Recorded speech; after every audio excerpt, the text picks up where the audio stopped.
ang Presidential Broadcast Service. Radyo Pilipinas. Radyo Publiko ng Bagong Pilipinas para sa Bagong Pilipino.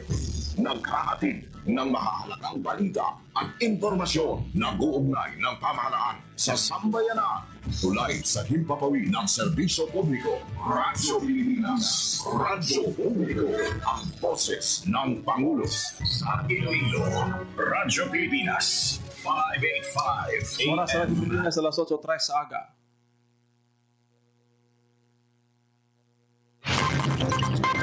Nagapanguna nga balita sa syudad, sa mga banwa, sa probinsya sa Iloilo, kag kaingon ng mga probinsya. Mga pananawon sa likod sa mga balita. Inyong mabatian sa Radyo Pilipinas Iloilo News. Mga balita na magasukata sa inyong nga aga. Ginbantayan, ginsunod, gintipon sa Radyo Pilipinas Iloilo News Team. Gikan sa hulot balitaan. Diretsyo sa inyong palamatian. Yari nga! Radyo Pilipinas Iloilo News.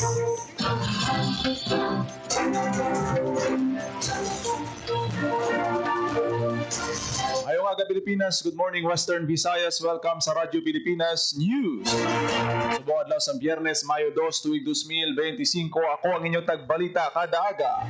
Janelle Baclay kagkaron sa aton mga Pangulong Ginara.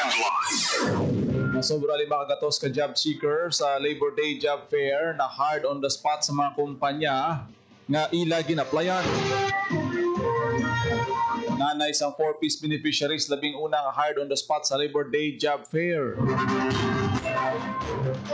36 million pesos nga dole integrated livelihood assistance ginbaton sa mga individual sa Western Visayas. Magbaligya sa 20 pesos per kilo nga bugas nako ang mabulig sa budget sang pamilya suno sa pila ka mga sikat drivers. 121 million pesos nga balor sa assistance na palabot sang DSWD sa mga biktima sang paglupok sang Bulkan Canlaon sa Negros Occidental.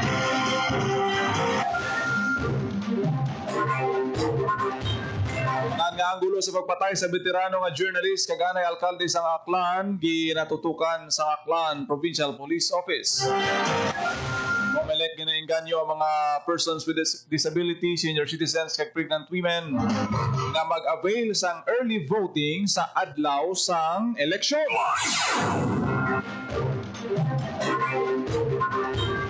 Ang Fiesta de Obreros ginasaulog sa Banwa sa Malay bilang pasidungog sa mga mamumuno.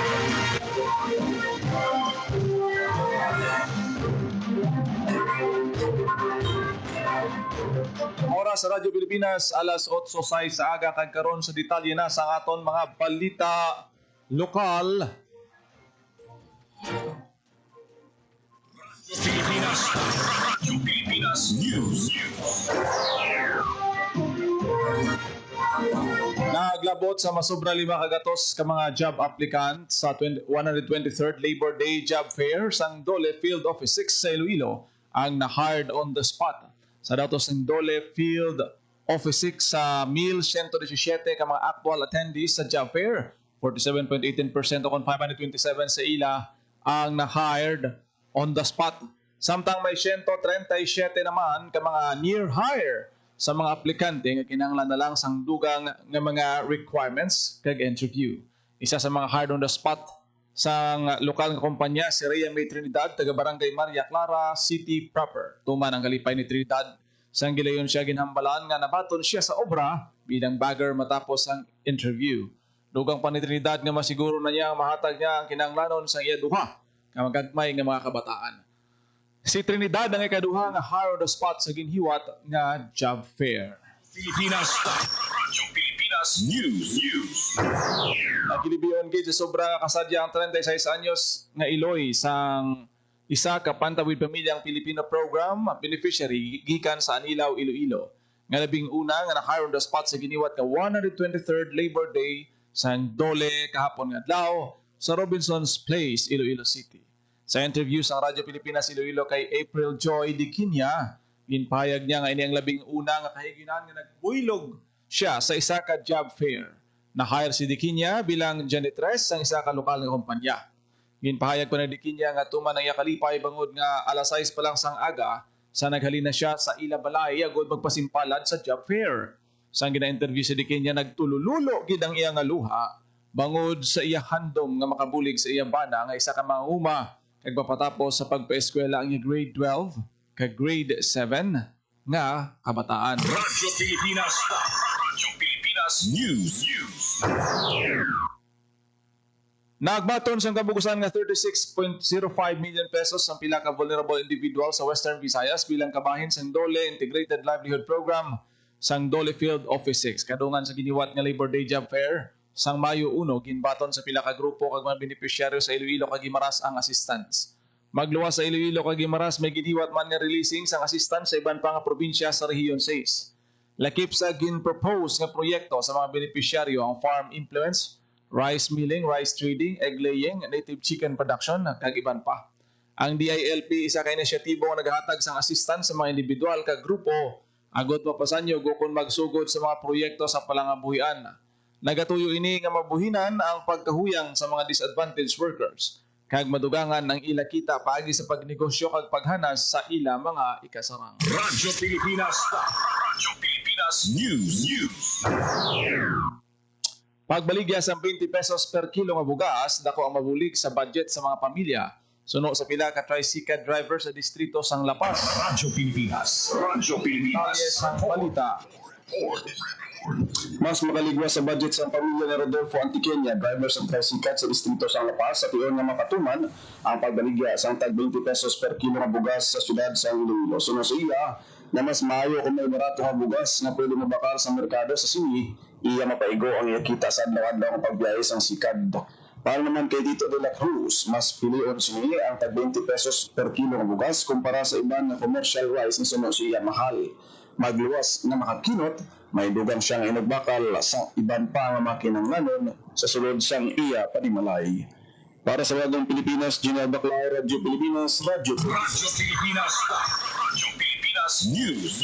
Ginagkaralaatan sa trabaho ang 22 ka job seeker nga nagpadulong man sa unang adlaw sang Labor Day Job Fair sa Bacolod City Public Employment Service Office nga nagapadayon tubtub subong adlaw Mayo 2. Suno kay Bacolod City Peso Manager Juvelin Canoy sa 3,113 ka mga job seeker nga nagpadulong sa 2-day job fair sa SM City Bacolod. 4 ka lalaki kag 18 ka babayi ang na-hard on the spot.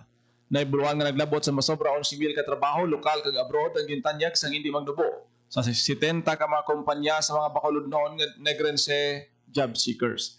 Pinagi man sa job fair nagalaw ang Peso Bacolod City nga ilang makita ang mga estudyante nga nagakaangay nga mahatagan sa oportunidad kag benepisyo sa special program for employment of students. Ang spese sa kaprograma sang Dole kaupod ang LGU kag mga pribado nga kumpanya nga naghatag sang part-time job sa mga estudyante kag out of school youth para mabuligan sila nga makapadayon sa pag-eskwela. Radyo Pilipinas. Radyo Pilipinas News.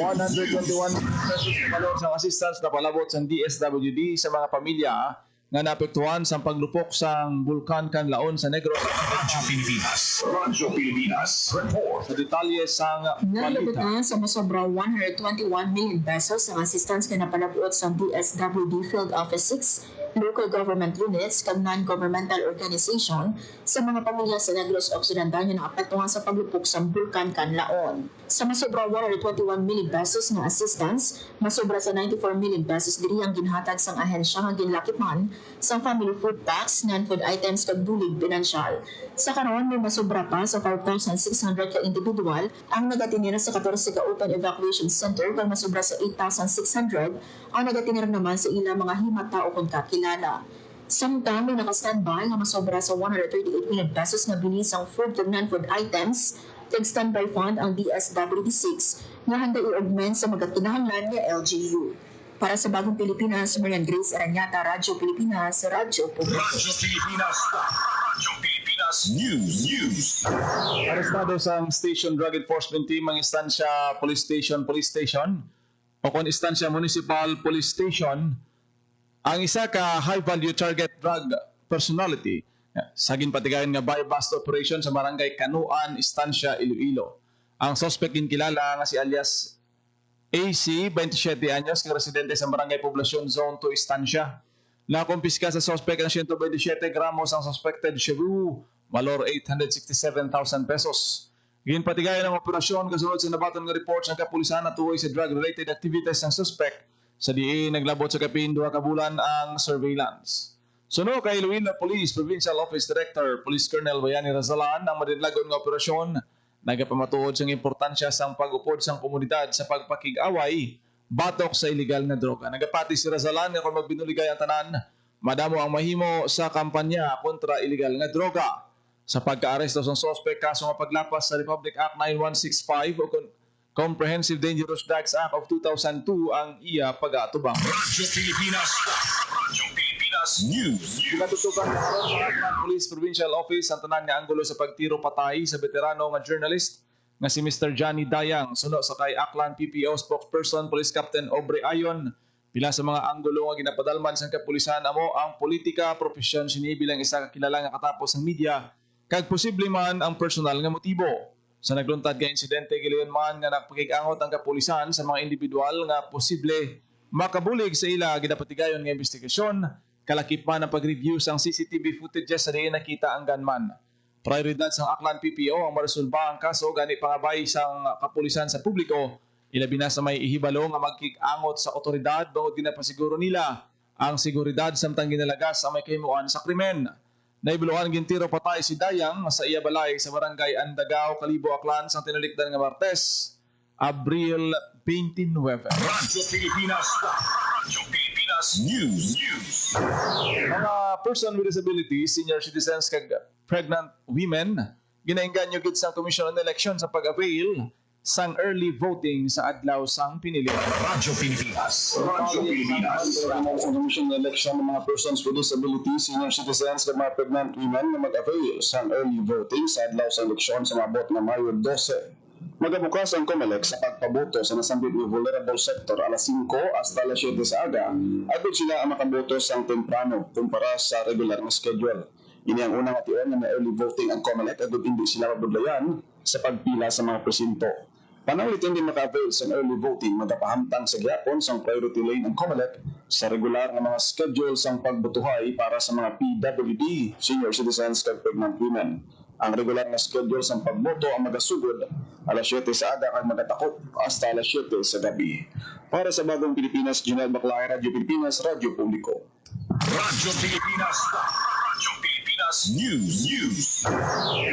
Nag-install sa dugang nga floodlights ang City Engineer's Office sa pedestrian lane sa diversion road sa distrito sa Mandurriao, suno kay Joy Fantilaga, spokesperson ng Iloilo City Mayor Jerry Treñas. Ginmando sa alkalde ang pagpahamtang sa floodlights para sa dugang nighttime visibility sa diversion road. Ginpahayag niya nga nag-request man ang alkalde sa Department of Public Works and Highways Region 6 nga liwat nga pintahan ang pedestrian lanes kapag pahamtang sa dugang nga rumble strips. Iniagod na pa siguro ang seguridad sa mga tabok na mga pedestrians kag malikawan man ang aksidente. Kung madumduman sa kailonggo netizen na nagpabutyag sang iya nga kabalaka matapos makitaan ng isa ka pedestrian nga jutayan lang ma-sideswipe sa isa ka van nga madasig naman nga nagdalagan sa diversion road. Radyo Pilipinas. Radyo Pilipinas News. Sobra 30 ka local merchant sa Kadiwa Livelihood Fair kadungan sa ika-123rd nga Labor Day Job Fair. Ang merchant assisted sa Department of Agriculture, Department of Labor and Employment, Department of Trade and Industry, kag Bureau of Fisheries and Aquatic Resources. Lakip sa ginatanyag ang mga produkto ang saging, kamatis, kamote, repolyo, sayote, kapayas, fruit shake, fruit ice cream, uga, uhong, kag kakanin. Isa sa mga nagtanyag sa iyang produkto si Lorly Noblezada, tagiya sa Dipol Budbud Sea Salt Manufacturing, gikan sa Banwa sang Miagao, Iloilo. Ginpahayag ni Noblezada nga dako ang bulig sang Kadiwa, ang livelihood fair para sa ila mga lokal nga mga vendors, agud ma-promote ang mga paninda hindi lamang sa ila mga suki kundi maging sa mga nagabisita sa mall. Samtang ginkasadya man ni Rizalin Loloy, founder sa Dumangas Burutak Mushroom Growers and Processors Association, nga liwat na tagaan sang kahiguynan ng ila asosasyon nga makabaligya sa Kadiwa kag livelihood fair. Lakip sa gintanyag, amo ang uhong kimchi, kimchi pastillas, kimchi mushroom, mushroom bagoong, crispy mushroom, mushroom powder, kag madamo pa. Radyo Pilipinas. Radyo Pilipinas Pilipinas News. Kapadwa sa Malay sa probinsya sa Aklan, ang bulan sa Mayo hindi lang kilala bilang panahon sang tag-ilinit kag bakasyon sa isla sang Boracay, kundi sa man kakahiginan nga pasidunggan ng tagipusoon sang komunidad ang mga mamumugon. Ginasaulog kada Mayo 1 ang Fiesta de Obreros, isa ka selebrasyon para sa kabakod kag pagpanikasog sa mga mamumugon nga malaynon. Masaksihan sa selebrasyon na maduagon nga street dancing kag kasadyahan kung sa diin ang mga mamumugon ang bida. Isa sa mga ginahulat nga aktibidad amo ang pasada, isa ka kompetisyon sa saot nga nagapakita sa mga lokal nga industriya kag pagpangabuhi isang malay kung sa diin ginabuhi ang mga istorya sang pagpaninguha kag kadalagan sang pumuloy. Radyo Pilipinas News. May ginapatigayon sa long-term training program ang Department of Agriculture para sa mga farmers kag mushroom growers sa may Banwas ang Leon kag Tubungan suno kay Francis Capino, mushroom production focal person sang DA Western Visayas sa usapang agrikultura. Ginpahayag niya nga importante ang pagtudlo at paghana sa gumatagan sang proper guidance ang mga mangunguma sa pagpatubo sang mushrooms. Ang shiitake mushrooms ang ginintroduce sang Korean government kag napamatudan nga may maayo nga kalidad kag madamo nga health benefits bagay nga mataas ang demand. Ginainganyo man sang DA ang mga luyag magpatubo sang mushroom nga magkadto sa West BR compound sa Haro, Iloilo City para ila makita ang aktual nga mushroom nga ginaproduce kag ma-experiensyahan man ang pag-harvest kag pagproseso sang ila mga produkto. Radyo Pilipinas News. Sa amot nga balita, madamo sang dapat ikonsidera sa pagsugod sang mushroom production. Ginpahayag ni Francis Capino, Science Research Specialist 2 sang DA Research Division sa usapang agrikultura. Ang ipahamtang nga pasilidad ang dapat may husto nga temperatura, humidity kag light density para mas mangin maayo ang kalidad sang mushrooms. Dapat gid nga hatagan sang tion mangin passionate kag may bastante nga hibalo sa pagproseso sa mga kinahanglan nga raw materials. Diri sa Western Visayas, madamo sang pwede magamit sa production, kasubong na lamang sang sawdust, uhot kag kahoy.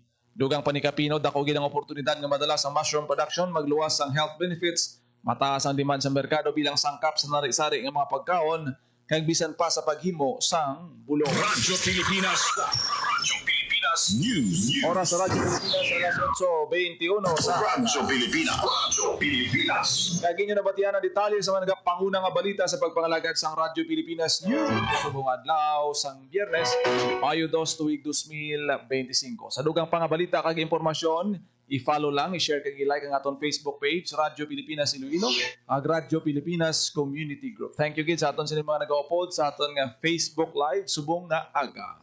Kada aga ako nagid lamang ang inyo alagad ang inyo tagbalita. Junel Baclay. Mayong aga Pilipinas. God bless Iloilo. Radyo Pilipinas. Radyo Publiko. Radyo Pilipinas.